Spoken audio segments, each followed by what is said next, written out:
adding Bitcoin to their investment strategy. We're talking trillions of dollars potentially opening up on this date very close to us, guys. Today, we're going to be breaking down the charts as well as Bitcoin is ripping towards $69,000. Everybody in the Telegram is in a very positive trade right now. Feels good, getting a bit of a pullback right now. But of course, we'll be analyzing the market conditions. Can we break past $70,000? And we got a ton else to break down with you guys today. Of course, I got DZ, TJ with me on the sticks.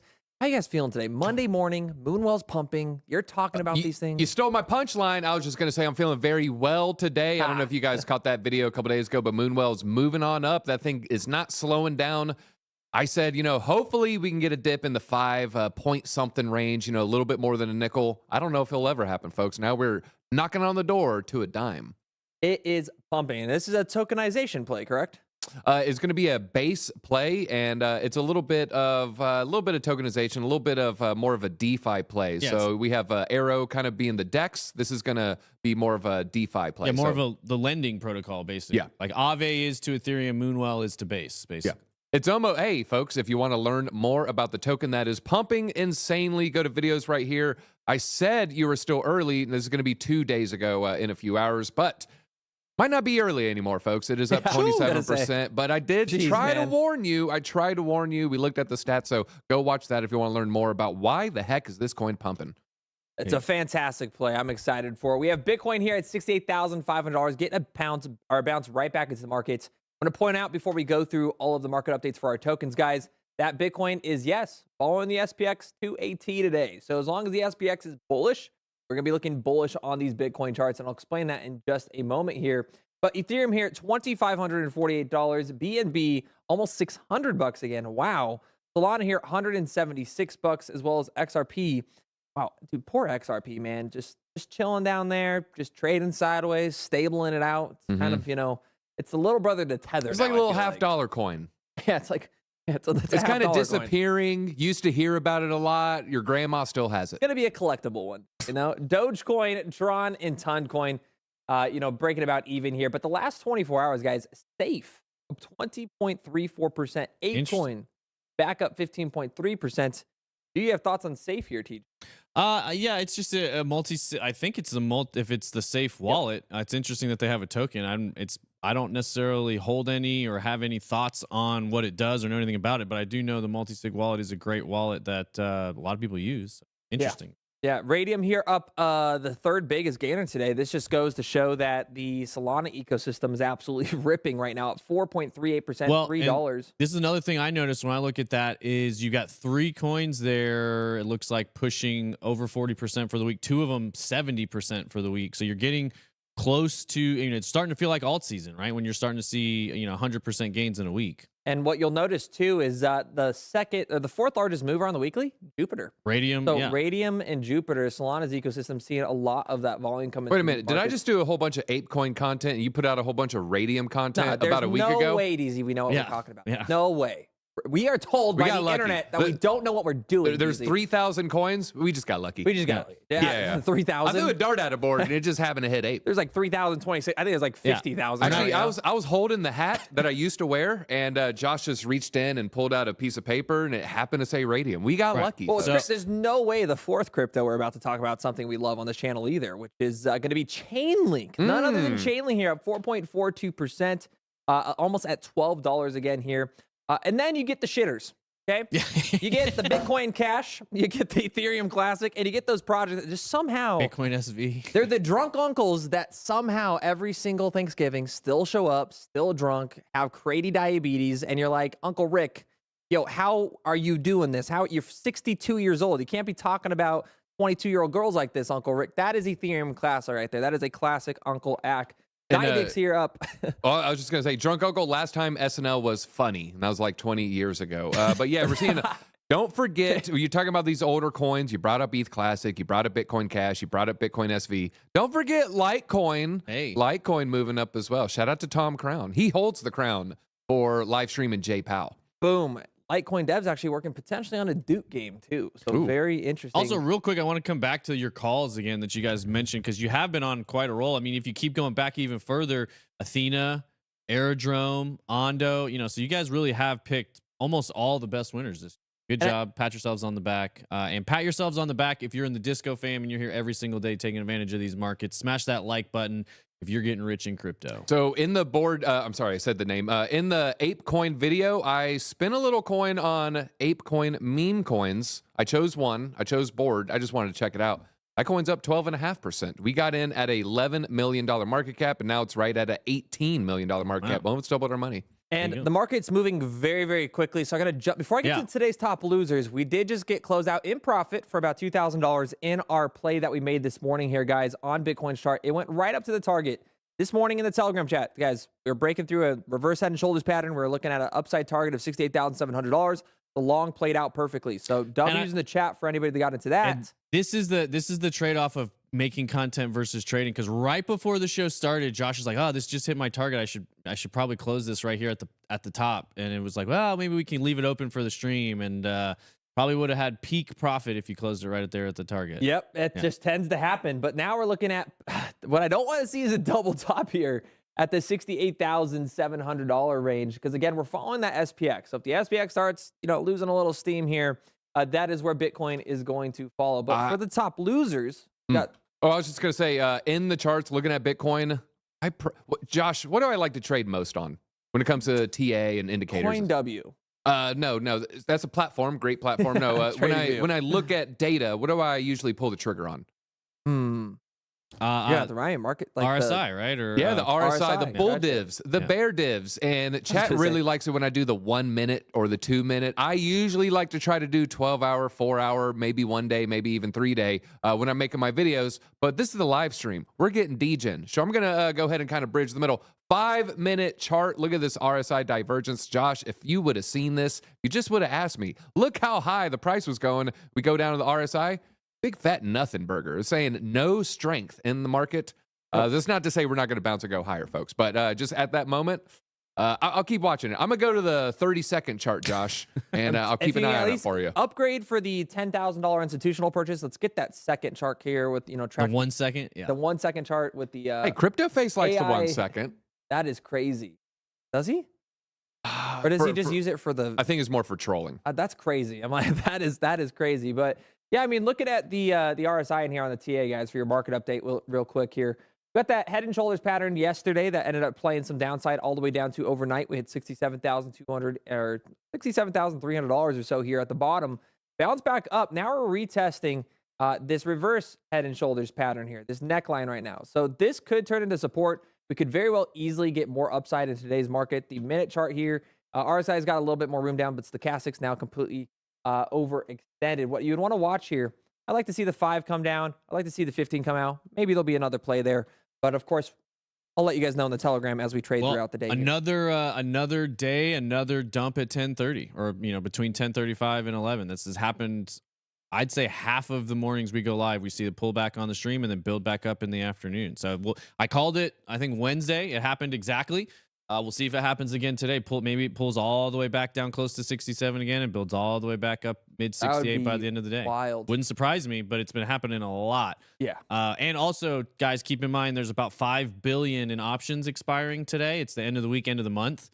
So there's, you can expect to see a lot of volatility where bears and bulls battle over that price. 67, I think, is the key number to watch. Bears want it below, bulls want it above. Yeah, and on FOMO's liquidation map, we can actually see here in real time that we're starting to get a decent amount of support at this range. So like you said, we could easily come back down just a little bit more. We have some liquidity below us. We're starting to balance out here, which is really good to see just in terms of the upward direction. It could show us that we might be able to break that $70,000 range here very, very soon. Top losers for the day, though, guys. Maybe some altcoin pickups here. Celestia Tia. We got, of course, down 5.79%. Not one of my favorite plays out there, but I know a lot of people made a ton of money on this market buying this throughout the summer. It crushed it. Popcat here at down 5.95%. But again, Popcat just had a huge week, up 13%. Aerodrome here down 5.5%, down 20% for the week. Yeah, that could be an opportunity if that's one you're looking for. Let's pull up Aero on the charts, because Aerodrome, I think we can all agree, best base ecosystem play you can possibly make here. Yeah, I think the charts are breaking because of volatility. Some might say Moonwell could be the best one. Kevin Barnes, DZ's Moonwell rules. Diesel said, send it higher, everybody. And KO Kev looking at some massive dumps as Josh is pulling that up. I did want to on the larger time frames. I was watching this live. You can see right here, we're 23 minutes away from this 24-minute candle closing. So it just closed a minute ago, and you can see the RSI. Sharp, sharp move. I watched it live. This thing just went bing. Massive move to the downside. And so not only are we seeing it on the 5-minute and the 7-minute, we're seeing some little bit of bear divs, nothing really crazy on the 24-minute. So this could say a little bit more room to the downside, maybe even 67.5. We might fall $600-700 over the next few hours. Yeah, I'm going to go ahead and open up a long here, though, live on stream with you guys. So I was like, no, don't say it, because that's just going to hopefully not break my portfolio here, guys. But what we're watching here on the minute time frame, I want to just point out this. I like this pattern, guys. We came down right to the reverse head and shoulders pattern here. We retested that next line. We could be turning this into support, get that possible breakout here. And again, we're following the SPX. The SPX is bullish. It is always up and to the right, essentially, here. We're getting a bullish divergence here, of course, on the price action, on the minute charts. The Stochastic way overextended, double bottom here. But that MACD, I'd like to reverse. We've been in that, crazy, that MACD been in the red this entire time. I think we're going to get that next push here higher. So, in fact, you know what? Let's do this. We're going to go in twice here at another position. We're a little higher than our original entry point. But, again, we are up $2,000 already today. So, we got plenty of profits we can use, and I don't mind risking here today. So, this is a $29,726 position. We're at about 445K. We'll see how this plays out in this live stream here in real time. It's going to be a fun stream. Moving on here, guys, we, of course, have Aerodrome at that $1.09. So I can't pull up the chart here, but Aerodrome, I do believe, I wanted to talk about this for a second. Great entry points between $1 and $1.10. I think $1 has a very strong probability of ending up being pretty significant support here. So I agree. I'm going to try to pull it up one more time. Let's see if the TA gods let us pull these up here. Aerodrome USD, there we go. It's finally loading. You are looking at a little bit, yeah, again, maybe $1.08. Had a huge breakout before then, but looking to reverse here soon. I'm on the minute chart, so let's go to the daily here. The daily time frame, wow, man, Aerodrome's fallen back pretty far, but Stochastic overextended. RSI is around the 40 range, so it's still more room to go down. I would say I'd be watching this support zone of about $1.07, if not 95, well, even all the way down to 95 cents. This would be that next entry point on Aerodrome. So if you guys got in on Aerodrome early, like most of you did, because you guys follow the greatest crypto YouTube channel on the planet, Discover Crypto, make sure you have your notifications on. That would be probably the next entry point I'd look for if I'm going for a spot purchase into it. Past that, we have Jupiter here, $1.03. Just wanted to shout out everybody here. We called this at 70 cents just last week. Man, these calls are just going, they're just ripping right now. They're just ripping out. Feels bull run. Feels like a bull run here. But this is all because of a huge event here, guys. So this is easily going to be the easiest, by far easily done Kamala Harris rift here for a 420 like day on this channel. And that is because Microsoft, guys, weighs in on Bitcoin investments. December 10th could be a pivotal moment. December 10th is the date that we all need to pay attention to after November 5th. Okay, me and D's are going to hopefully break this down here in just a moment. But Microsoft is planning on potentially investing into Bitcoin in their next board decision. So in its latest SEC filing, Microsoft proposed an assessment of investing in Bitcoin, which will be put to a vote at the upcoming shareholder meeting scheduled for December 10th. So what I want to point out here, okay, we're going to go to Yahoo Finance. Yahoo! Who are Microsoft's largest shareholders? Does it rhyme with snack? Too many things rhyme. Clock. Not clock. Snack? I was like, schnack. What? That's schnick. That's Sorry, I read a That's P. Diddy story this morning, and, obviously my mind's in the gutter. Are you saying P. Diddy's a snack? Oh God. No, but he probably looks at a lot of people like a snack, I think unfortunately. I think it's BlackRock. That's my guess. Thank you, DZ, in the corner here. Holders, guys. We're going to go to Yahoo Finance, look at the holders here. Vanguard, BlackRock, and State Street. Hey. They make up not only just a little bit of the shareholder percentage, they are over almost 30% of the shareholders in this. So BlackRock being 8% of this. Microsoft looking to dabble into this industry. Michael Saylor tweeting out them we'll get to in just a moment. Chat, type yes or no. Do you believe they're going to invest into Bitcoin at this actual meeting? I think personally, it's up to one thing. I want to get everybody's thoughts on this. All right, yeah, type in Y or N. Let us know. Do you think Microsoft is going to purchase Bitcoin? Is the shareholder meeting going to go in Bitcoin holders' favor? I'm going to go ahead and say unlikely. I'm leaning no. You're leaning Interesting. Kelly in the Kelly Kellum from BitLab Academy in the chat says Microsoft pumping hard at the open on the Bitcoin news. Three times harder than Apple. Board can't ignore this. Shareholders can't ignore this. Second biggest shareholder is BlackRock. Here's what I say. I think this is a really interesting development here because there two things happened. One, I think a board member proposed that this, investing in Bitcoin get put on the table to be discussed in the board meeting. And then some of the executives came back and said, no, actually don't put it on the board meeting. We're already talking about this. So they don't want the board to come in and make some decision that blocks the executives. I think they see the writing on the wall. They see what's happening with MicroStrategy. And even just the fact that they're talking about this has now been a shot across the bow where other legacy tech industry titans that if you don't do that, everybody can see what MicroStrategy's done. Everybody can see what their stock has done simply by buying and holding Bitcoin. Tesla not selling theirs, I think, was a big statement. So I think, now that people are talking about it, they almost have to follow through. Yeah. I think it's going to depend on, everybody hates when I do this, on elections. And it's explained in this article. So before I tell you why, on my perspective, we are looking at the filing here that also reveals that Microsoft's board of directors is recommending a vote against the proposal. Why? There's no way we know who their board of directors are. Well, of I was wondering if you're going to get into that. It is, yes, none other than co-founder Bill Gates. And Bill Gates just invested $50 million in the Kamala Harris's campaign. They tend to lean towards more control, more... You guys know who Bill Gates is. There's someone that has even more allegations against them than Bill Gates that's also on the Microsoft board. Been to the island, has the look, sweaty, fidgety every time he's in public. Give us the name. Reid Hoffman. Yes. Oh, yeah. Reid Hoffman. If you know anything about Reid Hoffman's also on the board as well. This is something that so happens to advise the Pentagon on who they should do things to. It's very crazy. The LinkedIn co-founder or founder, one or the other, best friends with Michael Bloomberg and Bill Gates. This is just, it's a very interesting group we have here, but they have been openly critical of cryptocurrency in the past. So if we get a Kamala Harris administration, I say the likelihood of this passing is like less than 20%. If we get a Donald Trump administration, well, I think we're going to see a lot more pro-Bitcoin initiatives. So I'm looking at a 45 to 50% chance this passes. Gates has frequently highlighted the risks associated with Bitcoin's volatility in the past, particularly for individuals lacking substantial financial resources. Despite his reservations about Bitcoin, Gates has, though, acknowledged the potential advantages of digital currencies. He has previously emphasized the importance of transparency and regulation in the cryptocurrency space, pointing out to the terrible likes of the Bill and Melinda Gates Foundation to promote digital currency initiatives that enable transparent transactions. Now, this is very interesting because this is also someone that aligns a lot with the beliefs behind central bank digital currencies. So, again, I think we have to see more of the outcome of what happened on November 5th before we can say, okay, they're going to be more open to investing into this, especially when there's such a large backer and funder to the Democratic Party. Mm-hmm. Yeah. So it'll be interesting because I agree.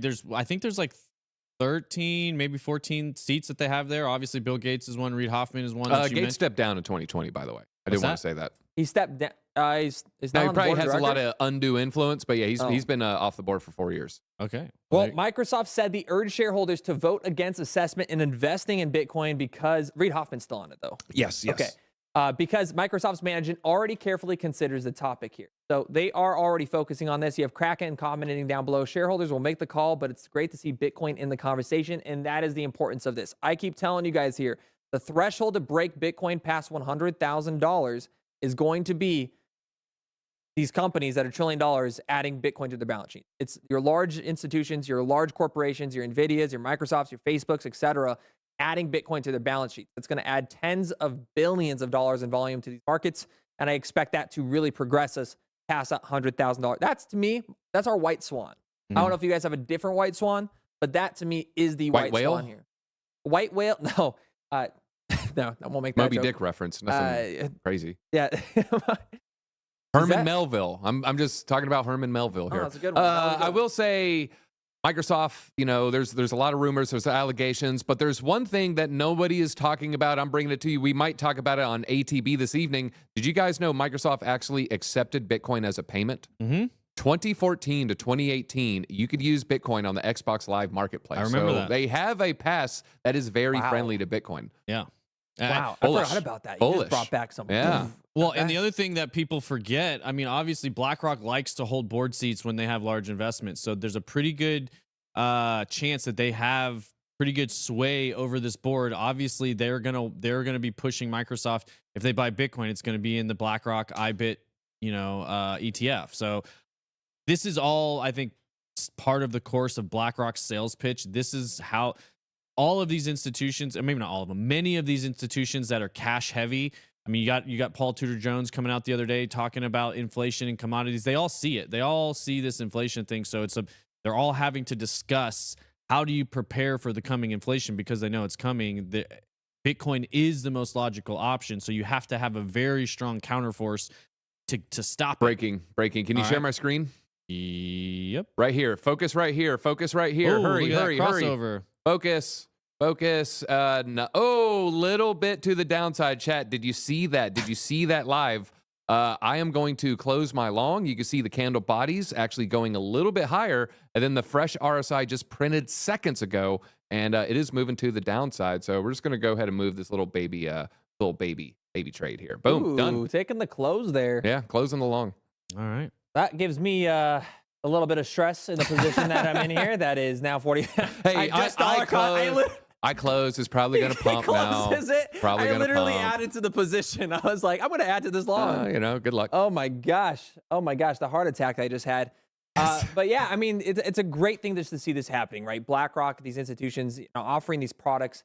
That is the white swan here. I want to know in chat though, guys, let us know in the comments what you believe is going to be what breaks Bitcoin past $100,000. That is what I meant by white swan. It is not a black swan event. It is something that is I'll tell you incredibly exactly. bullish on the market. I believe we have sound. It's going to break 100K when the Microsoft board meeting looks exactly like it used to look when Steve Ballmer was running things. Here's what it's going to look like when they add Bitcoin to the balance sheet. Me and the boys. Me and the boys. Nerd party.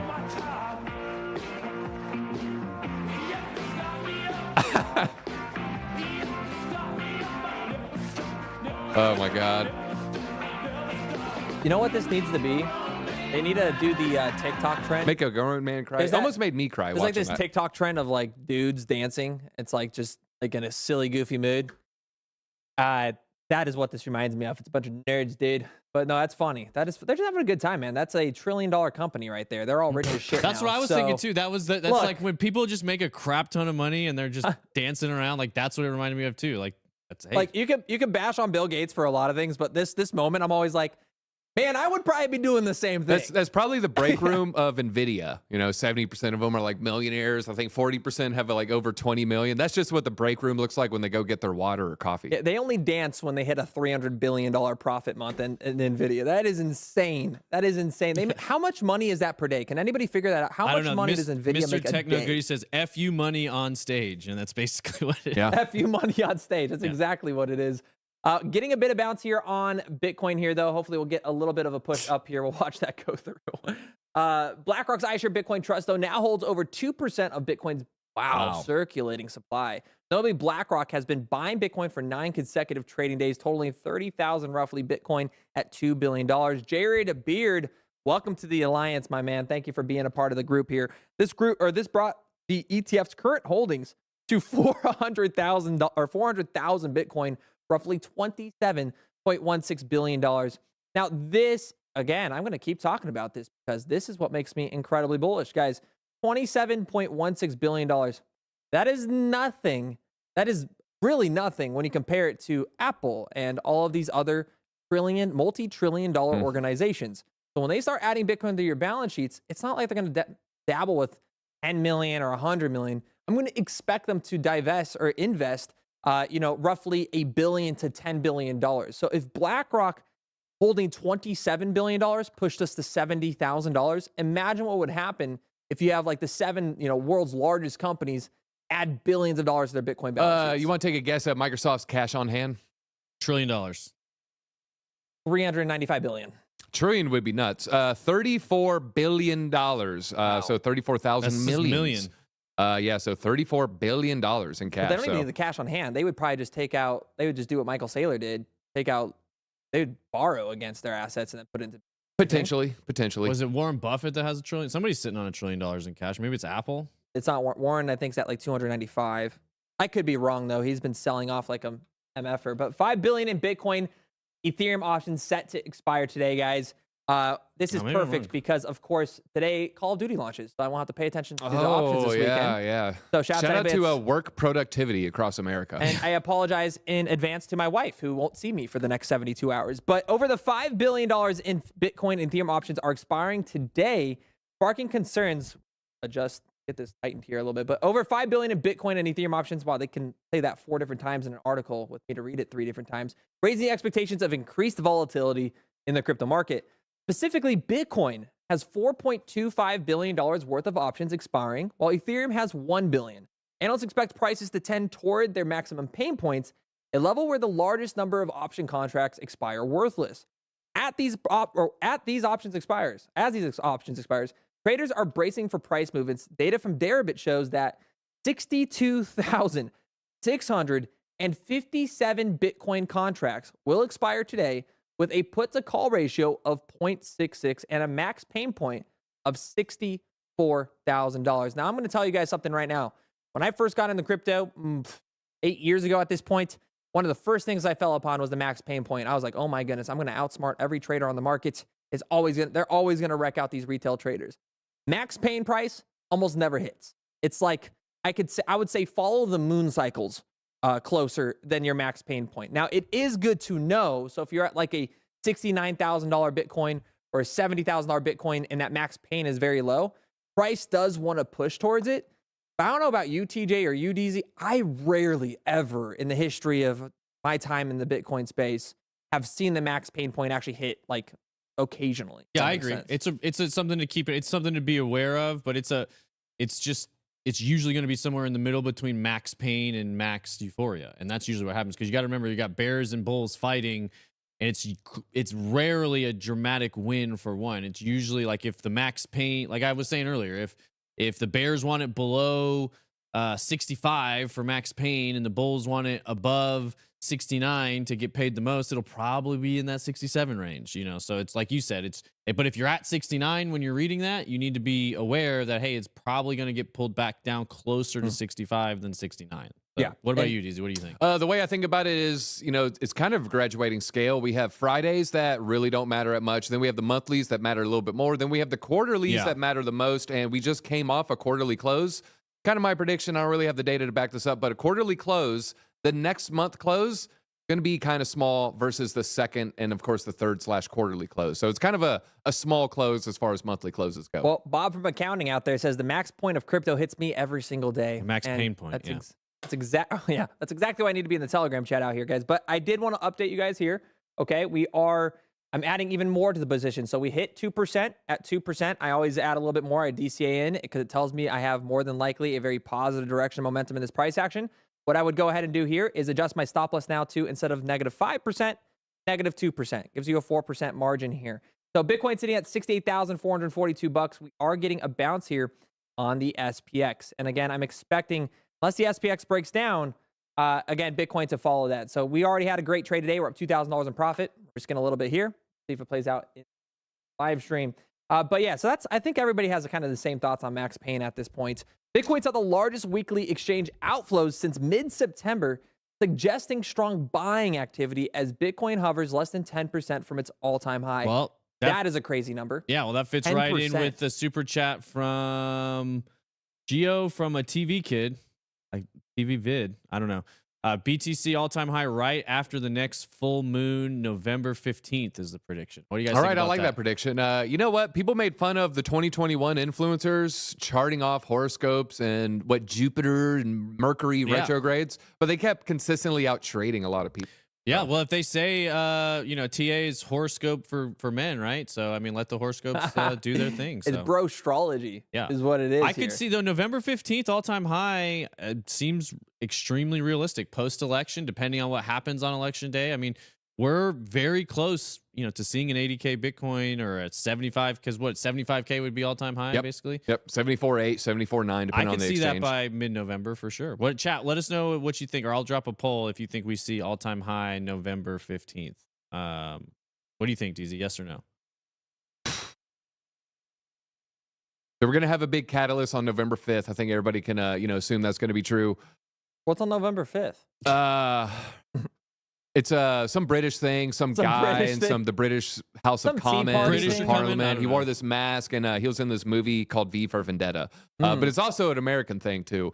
I'm going to say I'm leaning no. I'm sorry. I'm leaning no. I think it does happen by the year's end. I just feel like November, maybe too soon. Maybe too. Josh, what do you think? No, all-time high, November 15th.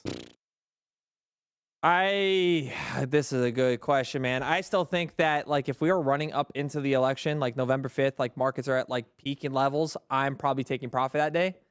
But I think it's very possible. I mean, again, we're only 10%, guys. It's nothing. We've seen 10% moves.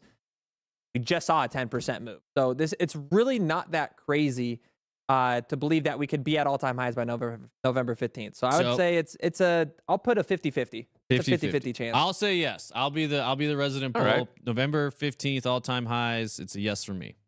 Wow, that's crazy. Think about that. That's like 20 days from now. It is. That's what I'm saying. It is crazy to think about that. Because that we just get lulled to sleep so long, but we probably will see most of Bitcoin's price action between November and April, and then some alts running May, June, July, and then prepare for the wind down. Yeah, I think it'll after slow that. down. And I came up with a new rhyme this morning, folks. To say sell in May, walk away. I'm going to say sell in April, you'll probably be grateful. All right. Yeah. Interesting. Patent that. Bam. Put it on a t-shirt. Remix it Next for to us. Proto Dank Remix. Sharding. I haven't brought up my It's- Proto Dank Sharding t-shirt in a while. I'm just like Bitcoiners. I think it's very possible. People keep calling me crazy, but it's just like imagine Hester Crazy. Pierce as the head of the SEC. I don't know if you guys watched Gary Gensler's interview Yeah. on like He whatever got it was roasted. yesterday. Do we have that pulled up today? I have it. I bookmarked Let's pull it. this up. Give me a second here. I'll This pull is it the up. funniest thing I've ever seen. Like, it's so embarrassing. I honestly, Yeah, got, that's right. I felt it. I felt Right it here. through the screen. I was like, It's oh, bad. It's bad. All right, let me Woo. make sure we got sound. Reporter, Trump will fire you. Gensler. Talking of disclosures, one disclosure from former President Trump is that he would fire you, ultimately. Unsurprising to you, I'm sure. So, Caroline, I'll let you go to your next question. So, Caroline, I'll let you go to your next question. Yeah. Just hard pass. Awkward. Yeah. It's like, Awkward. well, you're gonna not have a job. So what do we do about that? It's crazy. It's crazy to see here. That's not the gonna tone read of that voice you comment. use when you're paying people to like use stilettos on your genitalia. I'm What? just gonna say. Stilettos? Yeah. Hold it's on, a- I gotta know this. Excuse I gotta me. know this backline. Well, What is? if you what watch is- or this backstory? Billions, Yeah, just but- think of the first opening you're scene right. of Billions. Yeah. You're right. That's him. Man. That's Or- how you talk to those people. Hey, Jordan Belfort paid for wax to be poured on his back, so everybody's got their own little. They got Yeah, their you little know. fetishes. Hey, we here. like Brazil. At least that's in the movie here. But moving on here, guys. Stop talking about these crazy things that are getting me going. The popular 100K year-end goal for Bitcoin has less than 10% probability in options market. Both retail and sophisticated investors expect Bitcoin to trade at least above $100,000 by the end of the year. I do not agree with this. I do not think we break $100,000 by the end of this year. You guys might disagree I with think that. December. We'll see. I think December. I think we do it. What's your guys' Bitcoin price prediction? I mean, like end of December. Cat. Oh, going. we're going to be in the 80s. Gonna be in the 80s. Hey, let's see if this sucker can do 88. Just to go with Bitcoin in the December. Back of the Future So you theme. think Christmas is coming, Santa is coming, getting all this green energy? I mean, I think Trump said it best. I'm gonna come Bitcoin to 80K. And as Kamala said, don't! TJ, what do you got for us? For Bitcoin price at Christmas this year, Yeah, that was good. I will say Bitcoin price Christmas this year. That's a tough one. I believe we're above 80. I believe we're probably below. It's close to 100 for me. Like I don't know. I could almost say right above 100, like 105, Okay. between 95 and 100. Wow. I'll take 106 So and park. breaking I'll take- past. 95 to 105. How about that? Okay. Now, is that Okay. the top of the market? No. No. Well, let's check out what the price predictions here are from these analysts. The way Bitcoin options trading on Deribit are currently priced suggests a 9.58% chance of prices rising above $100,000 by December 27th. The possibility of prices rising to 82,000 or higher, according to one observer. Options markets probabilities can change quickly with the market conditions. So at press time, this is coming hot off the press. Bitcoin topping $100,000 mark by the end of December is very that's 10%. That's a pretty high I guess percentage. it'll depend on what Microsoft says. I'll say that. Like if it Oh, comes that out doubles. and they're adding it, then I think people are gonna every private company that doesn't have to wait for public disclosures and all that stuff is gonna be going fast. I'm gonna say this crazy prediction here. If they come out and announce it, $5,000 candlestick on Bitcoins daily. $5,000 candlestick. 5K, me 10. 10. Closer to 10. 10. Closer Okay. to 7 or 8. DZ always beats me in bets, so let's. We're not betting on this, but I will take you up on I'm the that. guy on Price is Right who just jacks it by $1 from the person to the left. Hey, shout out Morgan Powell says I'm up 42% on my Moonwell purchase from 4 days ago. Out of way, Disco fam. Love to hear that. Love to hear that. Boom. Well, hey, shout out to anybody in this trade right now. Up 1.82%. That's about it. So everybody made like $1 here. But moving on to these on-chain metrics, Deribit's Bitcoin Implied Volatility Index, DVOL, which shows expected price turbulence over 30 days in analyzer terms, remains locked between the 3-month range of 50 to 60%, well below the 2024 high of 85%, $82,000. So how realistic is this? Well, several traders recently told CoinDesk that prices could rise to around $80,000 by the end of the year, irrespective to those who win the pivotal U.S. election. So, guys, it's not just me. It is not just me, right? Everybody's out here with their eyes on November 5th. I agree. I think we can be above, I think $82,000 by the end of the year is possible, again, with all of the right momentum. And if you have Microsoft coming out announcing, hey, we're going to dabble in Bitcoin investments, they just slap on $1 billion to their balance sheet. Like, you're talking about heavy volume coming in these markets, because as soon as they're the first domino, you guys need to realize this. It's not like, okay, they do it. This isn't like El Salvador with Bitcoin adoption. This is Microsoft. So if Microsoft does it, which is, again, founded by Bill Gates, those type of individuals, if they come in and invest that heavy amount of capital into Bitcoin, I imagine everybody's going to follow the leader. Yeah. Apple's following, Amazon's following, Jeff Bezos, they like to call him Buff Bezos. He's going to see that. He's going to feel the FOMO. I definitely believe it. He's like, you have 1 billion? I have 2 billion. Oh, he's going to do that. Yeah. 100%. He's going to do the weird laugh. Ha, ha, ha, ha. And he'll buy $2 billion worth. Sorry if I hurt your ears, folks. That was dead on. Like, that was really good. I have the haircut, and then sometimes I just channel it. You got to have the baldness to be able to project that type of laugh. Is that what it is? No, you got to have billions of dollars. You gotta have You get billions of jacked dollars. up and full of tea. You get juiced up beyond your wildest dreams. Options. Oh, we'll talk But again, about that he's on afterwards. like the Russian, Rocky IV. There's scientists. When he's like running on a treadmill, there's like 10 scientists with clipboards monitoring him. There is, huh? I Yeah. wouldn't even doubt it. It's not like I he's wouldn't even bending doubt it. over and his buddy's like juicing his butt cheek up or nothing. He's got the high tech stuff. We would know. We speak from experience, guys. Yeah, he's not we buying it juice from each other's buttholes before live every single Yeah, he's day. not buying it from a Planet Fitness parking lot next to the garbage can. Or Oh, I nothing. love Fridays. It's very rare for commodities to trade below their production cost. Bitcoin as a digital commodity follows this pattern. Power law support, $34,500 to $41,000. Johnny's favorite thing in the world, Yeah, the power power law. law. Yeah, this is just crazy, dude. I think if you're a bear, we need to put you through like bear derangement syndrome camp or something, something that we'll digress from that conversation. But what we're talking about here is a $34,000 to $45,000 Bitcoin price. Do you guys even think that's possible again? I mean, the power law has to stop sorry. at a certain point because of finite human beings on the globe. Let me add to this. If Microsoft adds Bitcoin to their balance sheet by December 12th, do you think we ever go back down to 42K? No, probably not. And Probably not. And this is basically this is talking about the cost of production. And I do subscribe to this a lot about the cost of producing a Bitcoin does set the floor, meaning it's almost never going to go below that. That doesn't mean that's where it will go. And so this is what I do. I watch this because hash rate is going to continually tick up, and hash rate is what changes the cost of producing a Bitcoin. So over the course of this next bull run, as hash rate ticks up, keep an eye on the average cost to produce a Bitcoin. I have a feeling by the end of this bull run, it will probably get close to the 60,000, 70,000 K mark.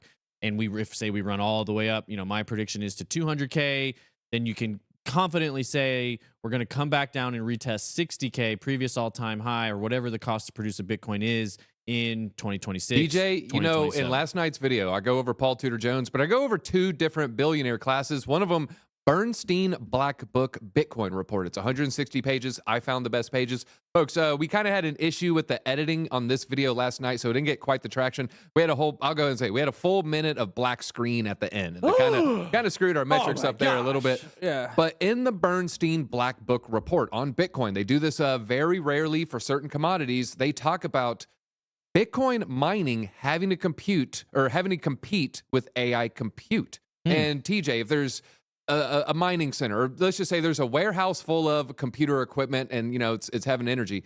You got one entity wanting to use their services. The price is going to be a certain thing. But if you have two entities wanting their services, what happens to the price? Goes up. It goes up. And if Bitcoin price goes up to mine Bitcoin, what typically then happens?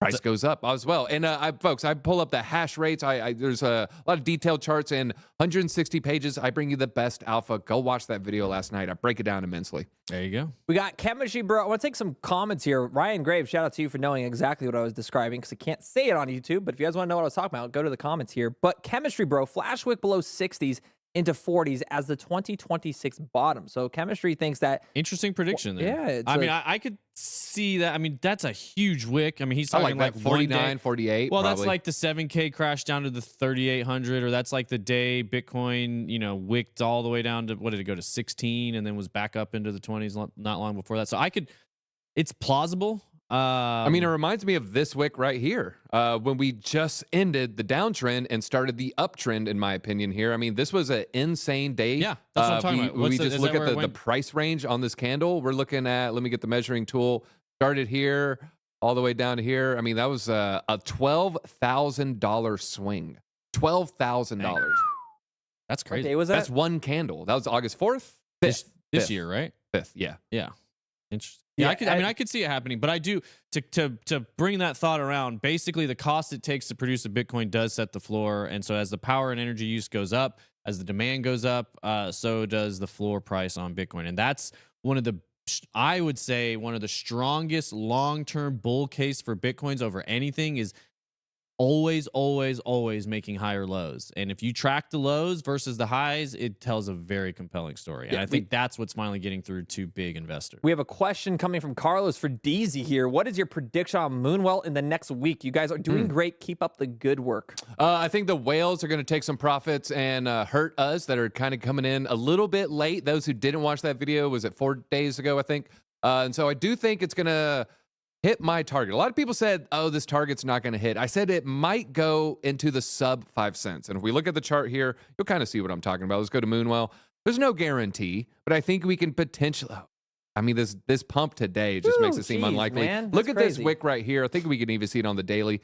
It wicked down into 5.3. I feel like we can get close to 5.8, 5.9, but at this point, I expect some correction around 20%. You know, keep a little dry powder on the sidelines. I do think it will cool down. Let's just look at Arrow. This is a great live content that we're looking at here. So Arrow, we talked about Arrow, got everybody in early. In the Moonwell video, I found out when I talked about it, February 29th. That's right here, folks. February 29th was this candle right here. So I got in early. It shot up. And so after that video, look at that. There was a pullback. There was a little opportunity to, you know, to get in a little bit cheaper. This went from 61 cents, fell all the way down to 38. So I would expect maybe something similar to this. Or we're right here. It went from 76 cents down to 62 cents. So I do expect a little bit of a 10 to 20% pullback some point in the next, say, 5 days to 8 days. Go. Nice. Nice. I couldn't agree more. Bitcoin whales here. Holdings have surged 800% this year. The number of entities holding more than 1,000 Bitcoin or $68 million is at the highest level since 2021. Absolutely wild. The number of Bitcoin whales or entities holding more than $68 million nearing the all-time high. They got us with the clickbait at the top of the channel here, but new whales now hold more than 1.97 million Bitcoin. Their balances surged 813% year to date. That means from this January to this date, they have gobbled up 9.3% of the total supply. And their holdings are currently valued at a whopping $132 billion. Massive, massive whale holdings right now. The long-term holders to short-term holder ratio, SOPR ratio, is currently at 1.8. When this metric rises to a level of 7, there will be a risk of cycle culmination. At the moment, we observe a bullish cross of the metric with its 90-day moving average. So This is a really, really, really cool chart. A lot of people use this on CCB. There's a couple different websites that track the SOBR as well as your long-term holders. But when you're looking at this chart here, guys, It leads to a pump every single time. every single time. So the bottom here would have been in, of course, 2022, 2023. You saw the bottom here in 2019. You saw the bottom here in 2015. And every single time we cross this major resistance line on that, you get a major rally in that market. So we are coming right up to that phase right now. That looks good. That's bullish. It's very bullish. Very bullish. So just make sure it happens, right? Just keep pushing it. Keep pushing it. No, it's looking really, really bullish, though, for retailer here. Bitcoin to hit new all-time high before the end of year. This is coming from Kevin Svensson. Friend of the channel. Friend of the channel here. In a new video, Svensson tells his 80,000 YouTube subscribers, and if you guys don't subscribe to him, go do so. He's a great guy. Going into the elections, we're almost always bullish going into U.S. presidential elections. Every time we break the Bitcoin all-time high, it's after a U.S. or during a U.S. election. Oh, I copied your video, DZ. Kidding. Well, it blows my mind. There's a lot of people out there that don't believe the elections matter for Bitcoin's price. And I'm like, Satoshi, every single U.S. presidential election is when we hit these all-time highs. Well, and here's what this is the problem I have. It matters for all market prices. This is not just Bitcoin. Like who the president of the United States is, regardless of if the president of the United States actually has impact, it sets the tone for what the markets can expect out of the U.S. within reason for the next 4 years. So, and markets, again, keep this in mind, guys. Markets always want knowns versus unknowns. It doesn't matter. I mean, it matters somewhat based on what the policy is, but realistically, the prices will go up after the election, regardless of who gets voted in. It's just going to go up way more if markets think it's a advantageous, like if Trump wins, it's going to go up more, basically. Either way, it's not going to go down afterwards. It's just because it will be known and people know how to position themselves. They'll just position differently depending on who wins. And I have an insane video dropping tonight, kind of breaking down my exact thoughts on both these outcomes. Because Bitcoin is bullish no matters who elected. That is 100% the case. But between geopolitical tensions, environmental policies, Bitcoin mining initiatives, those are what are going to really depend on certain legislation and government committees that are passing, the regulation within those industries. So, for example, BRICS in tonight's video. You guys need to subscribe to the channel. It's probably one of the most important videos we've ever launched on this entire channel. I break down 2 different threads that go over the BRICS 2024 summit meeting. BRICS used to be an initiative that I would laugh at. In 2016, I would laugh at it. I was like, this is the dumbest thing ever. They like BRICS. Who's ever going to trust Russia, India, and China? Well, at this BRICS summit, there was massive breakthroughs. There wasn't only a mock-up of the first BRICS dollar. There was huge relations and steps forwards between India and China. Iran became officially a member of the BRICS nations, which is incredibly, that's going to cause a lot of tension between Israel, the U.S., and India, because India has been a huge supporter of Israel with drones, weapons, and a lot of the funding going into their defense against Iran efforts with Hezbollah and everything else. So those tensions are rising. They added 13 new members to the alliance. It's growing. And so in that alliance, at this summit, they talk about how they're using Bitcoin. And I'm going to explain in this video tonight what that means for Bitcoin's price and what the potential price point could be by 2030. So make sure you guys watch that later this evening. Big shout out to Crypto7 and Crypto22. Is that a coincidence? The halving's always in a presidential year. It looks like maybe it's a little bit of a coincidence. He kind of wrote the paper in response to what happened in 08. And now I'm not going to say this is guaranteed, but looks like a lot of the 08 financial crisis did happen because we're kind of kicking the can to the road, kind of blew up in Bush's face. Then Obama had to kind of clean it up. And so you could say it's semi-related if you would say they made the great financial crisis happen in 08. And someone in chat said, sooner. BRICS wants Bitcoin. BRICS loves Bitcoin. Russia loves Bitcoin. BitRiver, if you guys didn't know, massive Bitcoin miner. They have some of the cheapest energy production in the entire world. And in fact, they actually access a lot of negative energy. They avoid all U.S. and Western sanctions utilizing Bitcoin mining. Oh, wow. So, yeah. I thought it was breaking news. I guess it was a couple days ago. Someone saying China and India making some peace. Yeah, they're a little bit of a peace in the border, Himalayan. That's covered in tonight's video. Oh, folks, have on those notifications. And also, if you don't have on those notifications, you might miss my next video, Cardano and Bitcoin. I know the Cardano community wants to hear about it. I break it down. Someone asked if we're still long. We are still in the long here. We're down. We're almost at our stop loss here, but we're still in the position here. Moving on, though, that I can't wait for that video to drop tonight. CryptoQuant CEO predicts Bitcoin to mature into an accepted global currency within a decade. Hyung-Ju, CEO of CryptoQuant, predicts that Bitcoin is going to evolve this way by 2030. And this is due to declining volatility. He pointed out that Bitcoin's mining difficulty has surged over by nearly 400%, really, the past 3 years, driven by increased competition in the space. He explained why when Bitcoin first launched in 2009, individual miners could sell 50 Bitcoin with a simple PC. Today, however, mining is dominated by large corporations backed by institutional investors, making it almost impossible for individuals to compete. Notably, CryptoSlate Insights has projected that Bitcoin's mining difficulty could reach 100 trillion by the end of this year. Absolutely insane when you look at the hash rate charts. Ju noted that as more financial institutions become involved in crypto, Bitcoin is increasingly seen as a stable investment. Ju also emphasized that the role of stablecoins in Bitcoin's future as a currency. Got a nice ad there. Nice. 2028 Bitcoin halving. He said that the next Bitcoin halving event in April 2028 would be crucial in Bitcoin's journey towards becoming a true currency.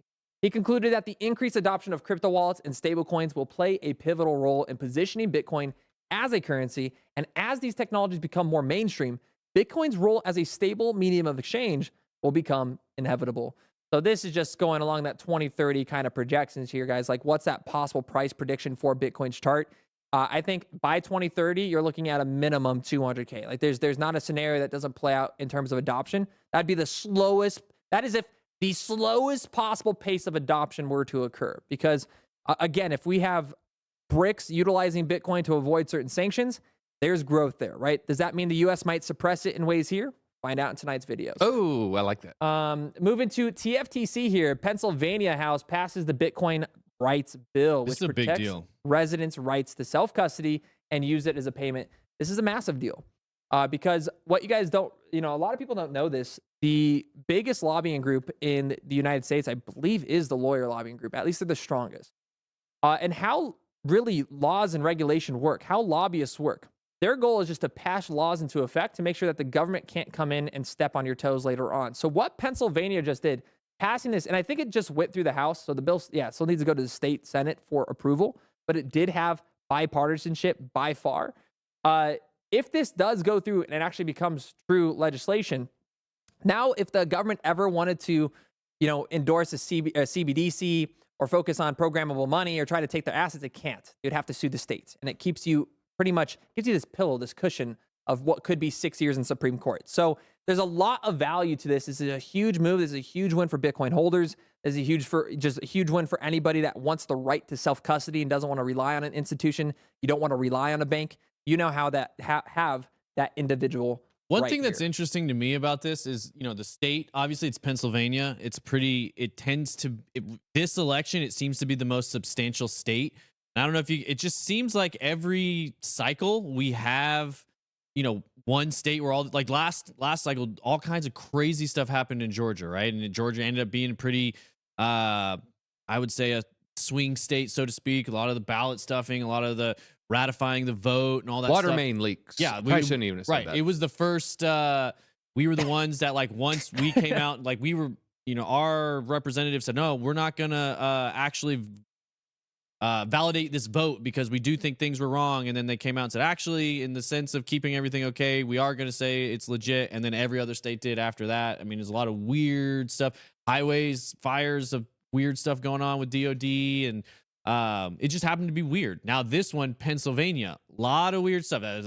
Trump getting shot at up there, the rallies, Elon. Now we've got The this building that was rented next to the post office that's breaking the last 24 hours. Yeah, now we've got this Bitcoin bill, passing for self-custody, which is going to be a major political thing in the future.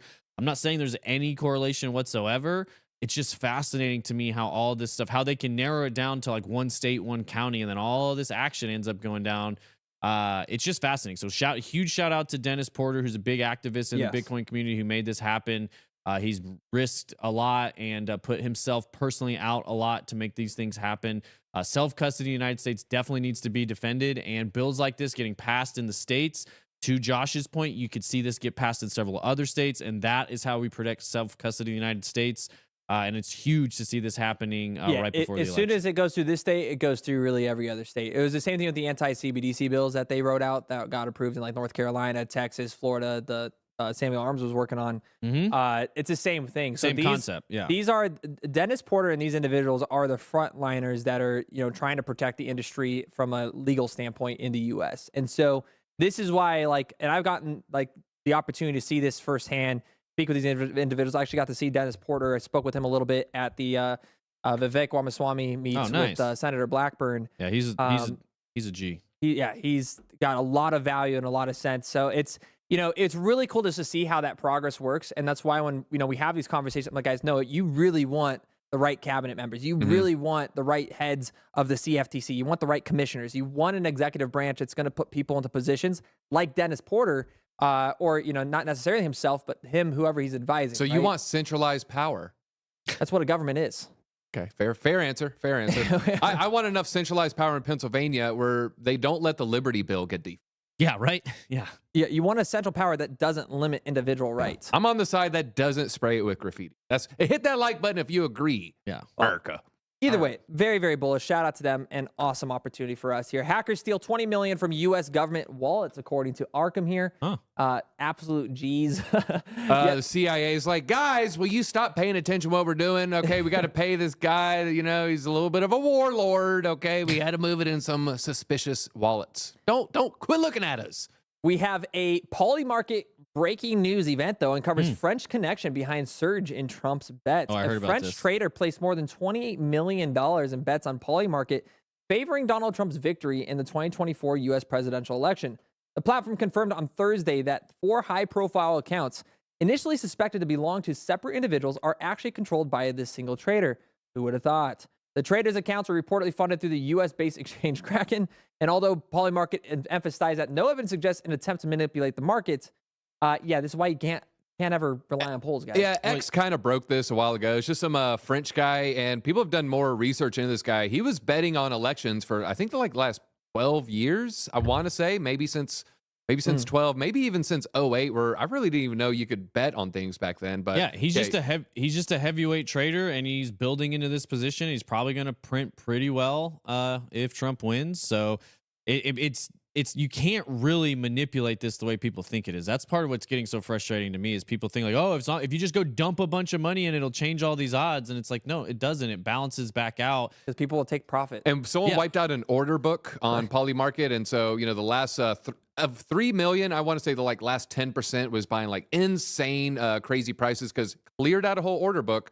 I went to Reddit this morning just to look at some crypto news, see what the normies are talking about, and they're like, Polymarket manipulating U.S. elections. It's like, you guys don't even understand what liquidity or order book is. Or you really don't have any room talking about exactly. this. They don't understand prediction markets because what they're saying is completely nonsensical. So it drives me crazy. Yeah. We have a wallet moved $3 million in Polymarket today and put it all immediately on yes for Trump. His only issue, he cleared the whole order book. And that's what I was talking about. That's the story. Yeah, Reddit's all up in arms over this. That's it's wild. Proof of manipulation. How dare they? Donald Trump wants to end federal income tax for every American. W or L? Let me know in the comments here. This is political mumbo jumbo. I think this is where he can say, I'm thinking about it. Yeah, he can't do that. And I'm sure he's thinking about it. I mean, this is every libertarian's wet dream because what this essentially would mean is he'd have to wipe and cut out every single. Peter Schiff actually had a great thread on this. He'd have to wipe out every single new social program that was created that's kind of irrelevant since 1920 or something, 1930. And to be able to put the tariffs on what we had back then, because the amount of the government spends today is 26% of our GDP. It was 2% back in the early 1990s. So we'd have to take that 26%, be more efficient. But I don't even know if you can be more efficient to get to 2%. There's two smoking guns. Simply put, we didn't have Medicare or Medicaid back then, and we didn't have giant payments to service our debt back then. So we got two huge expenditures. We were on the gold standard. There's a lot of been a lot less on military before that big thing that happened around 1914 to 1918. What was that thing? Don't hold your breath. It ain't happening. You're going to have to keep paying taxes. I think this is exactly what you'll get. You're going to get the no tax on tips, probably no tax on overtime. I don't know if you'll be able to get through with destroying the IRS, and then this one's ridiculous. Jack Poso, who's I'm pretty sure isn't this guy I won't say that word, but I'm pretty sure he's quote unquote go look him up. But the Federal Reserve is next. You're not getting rid of the Federal Reserve. Oh, Jack Posobiec. He's I don't Isn't he know. the leader of the? Oh no, he's not. No. I don't know who you're thinking about. No, No, who's Jack the, Posobiec. He's the American Communist Party. no. This guy's just like a forever Trumper type dude. Well, financial conditions tightened since the Feds cut rates. Why? It's crucial to look at the broad economy and not just the overnight rate that the Feds talk about. If I were to tell you that since the Fed's rate cuts of 50 basis points in September, financial conditions tightened as opposed to loosened, would you believe me? Well, that's exactly what happened. The rate's complex. When the FOMC decides to lower interest rates, they're actually just lowering one of what compromises many interest rates that make up the yield curve. Specifically, they are lowering the interbank overnight rate, otherwise known as the federal funds rate. Now, this is why I'm very skeptical of interest rates, and it's why I'm also very skeptical of, there's that historical inverted yield curve. And this was talked about, in 2021, I think, 2022. People have been saying we're going to go into a Great Depression. We're going to go into a Great Recession. And it never came. Well, why is that? It's because a lot of the data analytics that they're basing their analysis off comes from the Federal Reserve overnight reverse repo markets and facilities that are all artificially created in the last decade or out of the last 2 decades. They were spawned out of the 2008 financial crisis. So there's a lot of things that we don't understand necessarily how they're going to actually impact this market. Is it a 6-month lagging indicator? Is it a 12-month lagging indicator? Are we going to be like, oh, holy smokes, they're cutting interest rates, we're tightening up, or we have to go down by another 75 basis points or another 150 basis points, and this fear mongering starts jumping into the market. And then at the end of the day, they just open up a new facility and they allocate another $100 billion to banks and bail them out. We saw it with Silicon Valley Bank. You saw it with Silvergate. You saw it with all these corporations the last few years. So very interesting here. But the price for aggressive slowdown, the FOMC can attempt to influence the long duration parts of the curve through guidance on the path of rates. However, through this combination of guidance and a summer of soft economic data, the market then moved to the price in one of the most aggressive cutting cycles in history. But it's going to be very interesting. It doesn't matter who's elected here, whether it's Kamala or Trump. They're both going to be taking over an economy. And even though you could argue that it's still Kamala's economy because she's been here the last 3.5 years, no matter what, these next 4 years are going to be incredibly difficult because of the open border policies, because of the financing and conflicts across seas, because of social, our Medicaid and our social programs. So we're now paying like $1.3 trillion, I think it's like every 3 months or something, by the end of next year in just our debt payments alone in the US. We are forced to print, and we're not going to default. So this is why Bitcoin is so important. Guys, this is your hedge against whatever the heck is about to happen. I mean, it is the most complex time to be in these markets. And that's exactly why Warren Buffett and even Charlie Munger before he passed, these individuals were saying so for the last 5-6 years at this point. Yeah, we could cut the purse strings, we could tighten the belt, we could do all these things across the board. But if you look right here, we're still encroaching on $36 trillion in debt. So there's too much money floating around. It'd be very painful to wind down. By the way, I got inflation stopped to out. zero. All right. Got stopped out for 2%, guys. Yes. When will you listen to me? I'm just kidding. I should have listened to you. I was talking about a small time frame that could have easily been negated by just one fat finger bid. So I could have easily been wrecked. We're not even paying attention to the charts here. But anyone here is invested in GOAT? Do you guys hold GOAT? We talked about it last week's ATB. Me and Paul were like, I don't know about this one. Now it's down. Which one is it? Is it the one down 20% or the one down 50%? I'm guessing the one down 20, right? 20, yeah. Yeah, down 20%. Now $600 million market cap. It was around, I want to say it hit around 800. $850 million market cap. Ironically, I don't hold any. I don't think any of us hold any. But you know what's funny? I started following that Truth Terminal account right at the beginning. Didn't know it. Like I saw it almost immediately. I had no followers. I just thought it was entertaining. I was like, what is this AI thing? I just thought it was really funny. You could have changed your kid's life, TJ. I could have. I didn't even know that. And all of a sudden I was like, wait a minute. This is associated with that account I followed like 2 months ago. Like could have bought a sports franchise. Yeah, I messed up on that one. Well, speaking of Warren Buffett, billionaire Warren Buffett dumps $10.5 billion in Berkshire's Bank of America stake after slashing JP Morgan Chase, Wells Fargo investments to zero in new reports. So someone's scared of the banking sector out there. Ethereum hits multi-low against Bitcoin, erasing all gains since 2021. I wanted to show Benjamin Cowan's chart here, showing that the dominance with Ethereum is looking to drop all the way back down to potentially the bottom of this range at 10% or 11%. So this doesn't necessarily mean altcoins are bearish. It just means that Bitcoin is going to continue to remain a lot more dominant. So I'm not expecting an alt season. I'm not expecting a breakout, etc. We really have to push past that. I mean, when we were at this range, everyone's like, oh, we're about to break out. We're about to break out.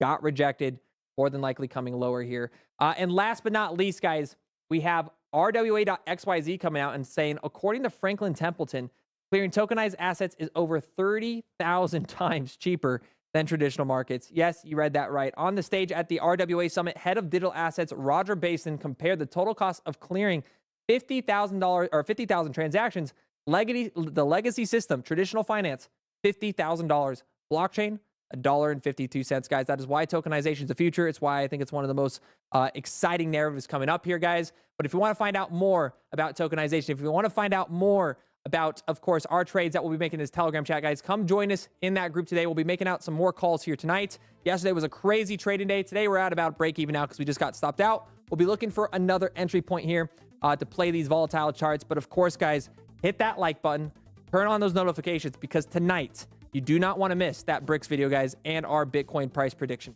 We'll see you guys later. Adios. Hey, and going straight to the member stream. I'm going to be starting the member stream in the next 5 minutes. Just give me a second to, get the windows open, get the YouTube chat rolling. We're going to be live. See the members there. I have a insane micro cap under $2 million. It's slightly above $1 million. And let's just say it might be related to Cardano DeFi. That thing might be exploding after this Bitcoin announcement, folks. That's all I got.